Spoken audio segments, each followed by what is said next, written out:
A 57-year-old woman, originally from the African country of Ghana, has died after trying to illegally enter into Canada. Her body was found in a Minnesota ditch about 1 kilometer from the Emerson, Manitoba border. Initial reports say she died of hypothermia. The Reeve of Emerson, Manitoba, Greg Jansen, told the CBC, and I quote, "It was just a matter of time before someone was going to succumb to their injuries or get hypothermia out in the field or on the side of a road," end quote.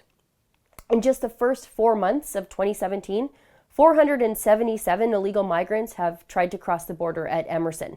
Just Emerson. The Reeve is right. It really was just a matter of time before someone died. For months, conservative immigration critic Michelle Rempel, a former Manitoban herself, has been sounding the alarms, calling on the federal government to tell these illegal migrants that crossing the border this way is very unsafe.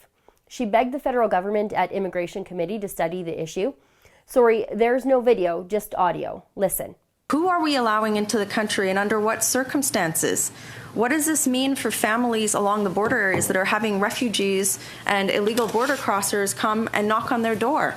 Why hasn't the Prime Minister or the Immigration Minister called this for what it is? It's illegal and it's unsafe. Why hasn't the government said it is unsafe to do this? Do not do this. Why are we seeing romanticized pictures of people crossing in fields in minus 30? These are all issues that should be of import to a parliamentary committee. And you know what the Liberals had to say about it all? Well, here's the principal advisor to Prime Minister Justin Trudeau, Gerald Butts, dragging the Conservatives, making fun of the Conservatives for warning about the dangers of illegal border crossing, saying the Conservative stance on these illegals would not age well. Well, the only stance that didn't age well was that of Gerald Butts.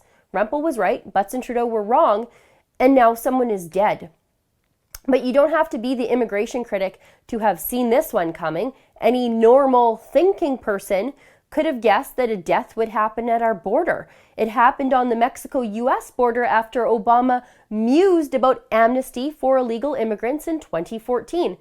Illegal immigrants then flooded across that border. They were trafficked there by violent gangs and cartels, and they were left unprepared for the elements, well, basically left for dead. Texas and Arizona ranchers, innocent men and women just tending their land, raising their livestock, and going about the business of feeding the world, ended up finding dead bodies in their fields. They found hundreds of bodies of dead illegal immigrants in just one Texas county alone in 2014. And just like the US, when our leader passively invited people to illegally enter into our country, in January, our legal entries exploded. Remember when Justin Trudeau thought the best response, the most diplomatic, grown-up response to Trump's travel ban from 7 countries in utter chaos was to be a low-level, subtweeting concern troll towards our closest political and trade ally in the world? It's embarrassing times to be a Canadian, people.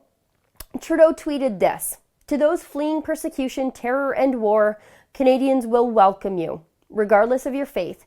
Diversity is our strength. Hashtag welcome to Canada." That was in January. You know what happened after that? Illegal border crossings went up by 50% by March and then continued to increase since then. And you know, the warmer weather's just going to bring more. Trudeau invited them, and so they came, and now one died.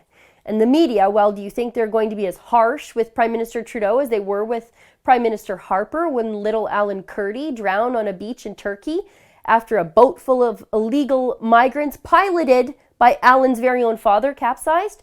Because the Kurdis weren't even trying to get to Canada then, and no one told them they could come here, but it was still all Harper's fault.